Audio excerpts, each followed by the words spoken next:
Good morning. ప్రధాని మోడీ గారు ఈరోజు మళ్ళీ మన రాష్ట్రానికి వస్తున్నారు. అంతకుముందు అమిత్ షా గారు వచ్చారు, మొన్న మోడీ గారు వచ్చారు, ఈరోజు మళ్ళీ మోడీ గారు వస్తున్నారు ఎన్నికల ప్రచారానికి. ఇంత శ్రద్ధ బీజేపీ పార్టీ కానీ మోడీ గారు కానీ మన రాష్ట్రం మీద ముందు ఎప్పుడైనా పెట్టారా? ఒకరి తర్వాత ఒకరు ఇన్నిసార్లు హడావిడిగా ఎన్నికల కోసమే కదా బీజేపీ ప్రయత్నాలన్నీ.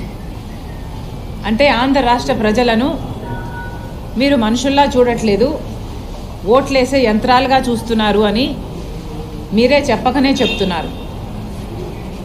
మీరు నిజంగానే ఆంధ్ర రాష్ట్ర ప్రజలను మనుషులుగా చూస్తుంటే మీరు అధికారంలో 10 సంవత్సరాలుగా ఉన్నారు. మరి 10 సంవత్సరాలలో ఆంధ్ర రాష్ట్రానికి చెందిన విభజన హామీలలో ఒక్కటైనా ఈ 10 సంవత్సరాలలో మీరు నెరవేర్చారా? 10 సంవత్సరాలుగా ఆంధ్ర రాష్ట్రాన్ని, ఆంధ్ర రాష్ట్ర ప్రజలను తీవ్రంగా అవమానించి వెన్నుపోటు తర్వాత వెన్నుపోటు, సంవత్సరం తర్వాత సంవత్సరం ఇలా ప్రతిసారి ఆంధ్ర రాష్ట్ర ప్రజలను అవమానించడమే తప్ప ఏ ఒక్క రోజైనా ఆంధ్ర రాష్ట్రానికి మీ గౌరవం ఇచ్చారా? లేకపోతే ఈ ప్రజలకు మీరు విలువ ఇచ్చారా? ఇప్పుడు కేవలం ఎన్నికలు వచ్చాయి కాబట్టి ఇంత హుటాహుటిన, ఇంత హడావిడిగా ఒకరి తర్వాత ఒకరు, అది కూడా ఇన్ని సందర్భాలలో వచ్చిపోతున్నారు. నిజంగా మోడీ గారిని అడుగుతున్నాము, అసలు మీ అంత దిగజారుడు రాజకీయాలు ఇక ఏ ఇతర జాతీయ పార్టీకైనా అసలు సాధ్యం కూడా కాదు. మీకు ఎంత తెలివి కాకపోతే మోడీ గారు ఒక పక్కేమో తెలుగుదేశం పార్టీతో బహిరంగంగానే పొత్తు పెట్టుకున్నారు, ఇంకో పక్కేమో జగన్మోహన్ రెడ్డి గారితో అక్రమ పొత్తు అలాగే కొనసాగుతుంది. ఏ పొత్తు అయితే 5 సంవత్సరాలుగా జగన్మోహన్ రెడ్డి గారు మోడీ గారి మధ్య సాగిందో అదే పొత్తు, దత్తపుత్రుడి పొత్తు ఈ రోజు వరకు కూడా కొనసాగుతూనే ఉంది. 5 సంవత్సరాలుగా జగన్మోహన్ రెడ్డి గారు మోడీ గారి వారసుడిగా, మోడీ దత్తపుత్రుడిగా, మోడీ ఏది కోరితే అది, ఎప్పుడు కోరితే అది, అప్పుడు ఏది కాదనకుండా ప్రతి బిల్లులో సహాయం చేశారు. ఆఖరికి మన గంగవరం పోర్టుని అదానికి ఇచ్చారు మోడీ మనుషులకి. ఆఖరికి ఏ రిలయన్స్ అయితే రాజశేఖర్ రెడ్డి గారి మరణం వెనకాల వాళ్ళ హస్తం ఉంది అన్నారో వాళ్ళనే పిలిచి రాజ్యసభ కూడా ఇచ్చారు. మరి నిజంగానే జగన్మోహన్ రెడ్డి గారు మోడీ వారసుడని, మోడీ దత్తపుత్రుడని మళ్ళీ మళ్ళీ రుజువు చేసుకున్నాడు ఈ 5 సంవత్సరాలలో.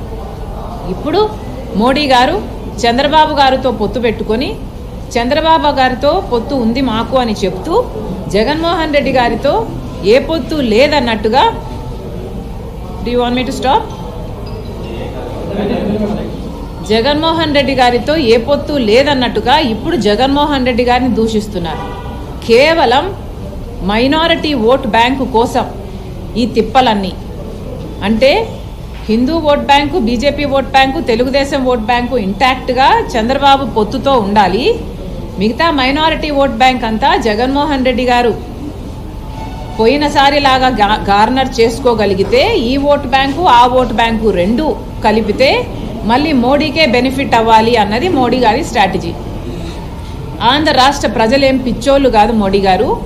ఆంధ్ర రాష్ట్ర ప్రజల గుండె చప్పుడు ఒకసారి వినండి. మోడీ గారి మన్ కీ బాత్, మోడీ గారికి చాలా అలవాటిది. మోడీ గారికి ఇలా చెప్తే ఆయనకు అర్థమవుతుందేమో అనిపించింది మాకు. మోడీ గారి మన్ కీ బాత్, ఆంధ్ర రాష్ట్రుల మన్ కీ బాత్ కూడా ఒకసారి మోడీ గారి చెవున పడితే బాగుంటుంది. మోడీ గారు, మీరు గత 10 సంవత్సరాలుగా ఆంధ్ర రాష్ట్ర ప్రజలకు అన్యాయం చేశారు. కాబట్టి కాంగ్రెస్ పార్టీ ఆంధ్ర రాష్ట్ర ప్రజల పక్షాన మీ మీద ఒక ఛార్జ్ షీటు 10 ఏళ్లకు గాను 10 ఛార్జెస్తో ఒక ఛార్జ్ షీటు మీకు పంపిస్తున్నాము. ఆ ఛార్జ్ షీటు మీరు చదవండి. మీ మీద 10 అభియోగాలు ఏమున్నాయో ఒకసారి అర్థం చేసుకోండి. ఆంధ్ర రాష్ట్ర ప్రజల మన్ కీ బాత్ మీరు అర్థం చేసుకున్నాక ఆ ఛార్జ్ షీటు ప్రకారము ఆంధ్ర రాష్ట్ర ప్రజలకు క్షమాపణ, లిఖితపూర్వకంగా ఒక క్షమాపణ లేఖ రాసి ఆంధ్ర రాష్ట్ర ప్రజల హక్కులన్నీ మీరు కాపాడతారని, వెంటనే ఫుల్ఫిల్ చేస్తారని ఒక రిటర్న్ అఫిడవిట్ రాసి తర్వాత ఆంధ్ర రాష్ట్రంలో అడుగు పెట్టాలని కాంగ్రెస్ పార్టీ డిమాండ్ చేస్తుంది.